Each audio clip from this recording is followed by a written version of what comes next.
Once upon a time, in the bustling city of Lagos, there lived a man named Chidi.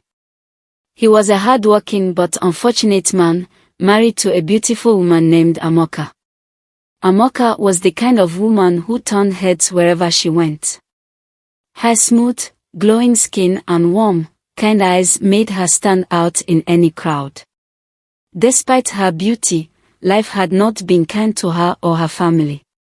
Chidi and Amoka had one son, a lively 5-year-old boy named Jason. Jason was the light of their lives, always laughing and running around, finding joy in the little things. But even Jason's cheerful presence couldn't erase the cloud of poverty that hung over their home. They lived in a cramped one-room apartment in the heart of the city. The walls were damp, the ceiling leaked when it rained, and the old fan that sat in the corner barely worked. Every day felt like a battle to survive. Chidi had once been full of dreams. He had gone to university, hoping to become an engineer and build a good life for his family. But after graduation, the job market was tough. He tried everything, writing applications, taking on odd jobs, and even working as a bricklayer, but nothing paid enough to lift his family out of poverty. Amoka, ever supportive, tried to make the best of their situation. She managed their tiny budget like a magician, stretching what little they had to cook meals and keep Jason fed. Yet even her optimism couldn't hide the pain in her eyes when Jason asked for things they couldn't afford, a new school bag, a proper toy, or even an extra piece of meat for dinner. One evening, after a particularly long and tiring day, Chidi came home to find Amoka sitting in the corner, sewing Jason's torn school uniform by the dim light of a kerosene lamp. Jason was asleep on the mat in the corner, clutching his makeshift toy car. Chidi sat down heavily on the rickety wooden chair. His shoulders slumped as he buried his face in his hands. "Amoka, I can't keep doing this," he said, his voice trembling. "I'm tired of watching you and Jason suffer. What kind of man am I if I can't provide for my family?" Amoka stopped sewing and looked at him. Her voice was calm but firm. "Chidi, you are a good man. You've done your best. God sees your efforts, and He will make a way for us." But Chidi wasn't so sure. He had prayed and worked hard for years, yet their situation only seemed to worsen. The rent was overdue, and the landlord had already threatened to throw them out. The few naira left in Chidi's pocket wouldn't last a week, and he had no idea where the next meal would come from. "Fate won't feed us," he muttered bitterly. Amoka sighed but didn't argue. She knew how much Chidi was struggling, and she didn't want to add to his burden. Instead, she reached out and placed her hand on his. "We'll get through this, Chidi. We always do." But as the days turned into weeks, Chidi's frustration grew. He couldn't shake the feeling that he was failing his family. He began to avoid his old friends, ashamed of what he had become. He even stopped going to church, feeling like God had abandoned him. One hot afternoon, as Chidi walked through the busy streets of Lagos, looking for a job, he heard someone call his name. "Chidi, is that you?" He turned and saw a man stepping out of a shiny black car.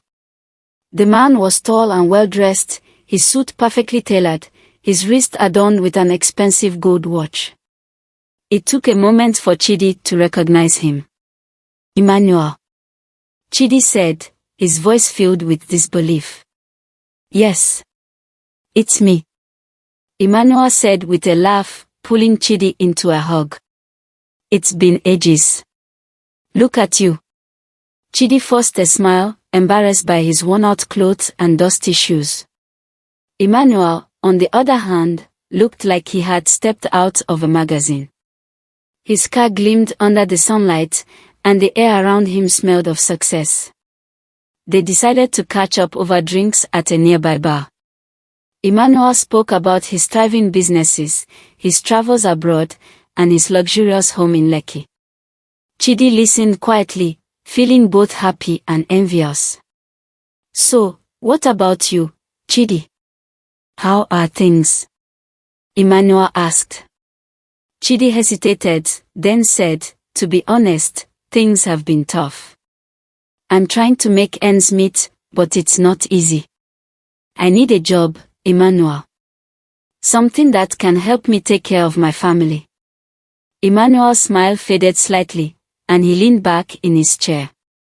"Chidi, let me be honest with you. A job won't change your life. If you want to be like me, you need to think bigger." "What do you mean?" Chidi asked, confused. Emmanuel's expression turned serious.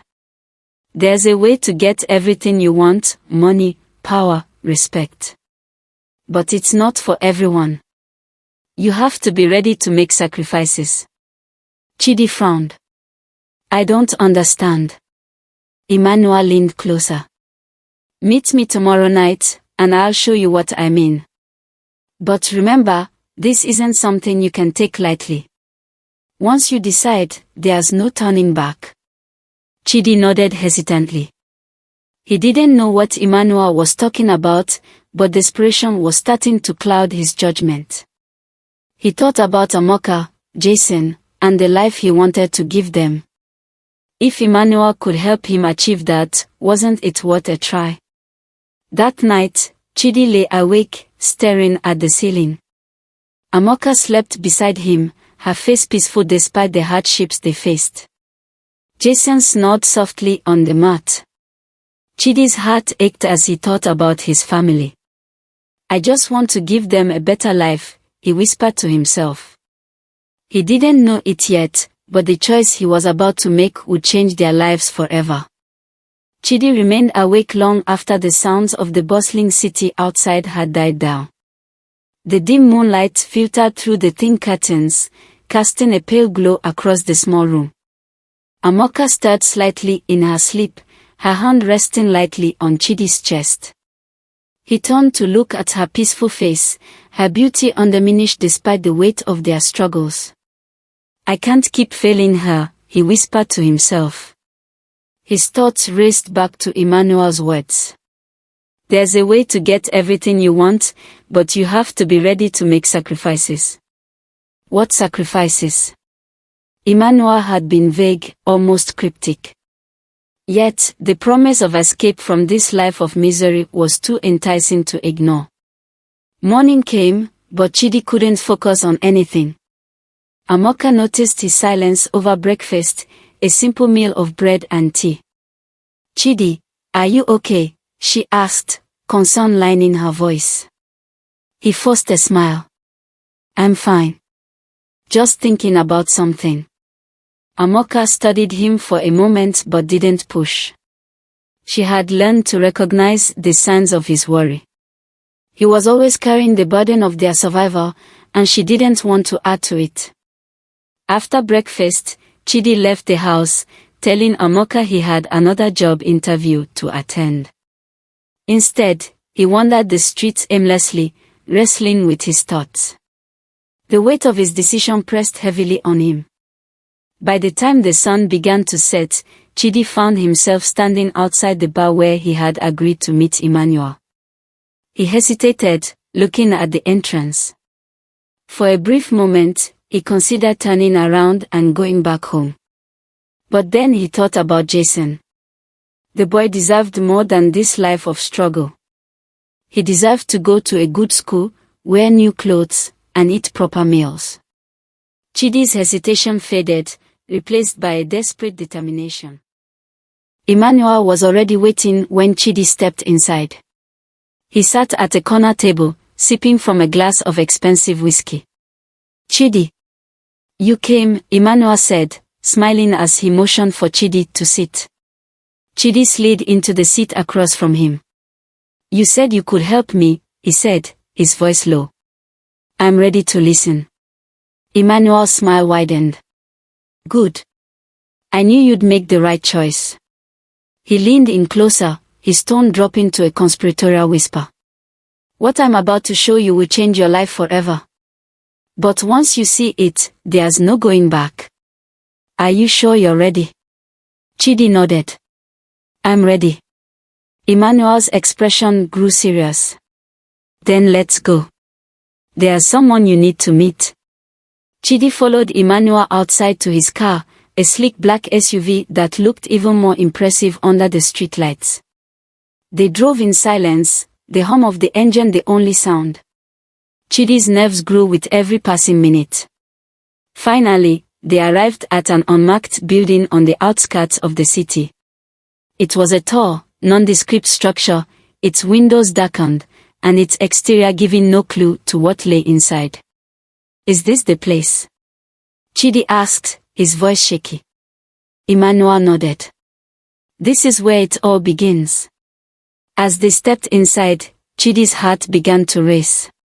The air was thick with the smell of incense, and the dim lighting cast eerie shadows on the walls. They entered a large room where a group of men sat around a long table. All of them were dressed in fine suits, their faces calm but their eyes sharp and calculating. At the head of the table sat a man who exuded an air of authority. His presence was commanding, and his piercing gaze seemed to see right through Chidi. Emmanuel gestured toward him. This is Master Obinna, Emmanuel said. He's the one who helped me, and he can help you too. Master Obinna studied Chidi for a long moment before speaking. His voice was deep and steady, each word carrying weight. Chidi, you've come to us because you want to change your destiny. Is that correct? Chidi swallowed hard. Yes. Master Obinna nodded slowly. Good. But you must understand that nothing in this world comes for free. To gain something, you must be willing to give something in return. The men around the table murmured in agreement. Chidi's hands began to sweat, but he forced himself to stay calm.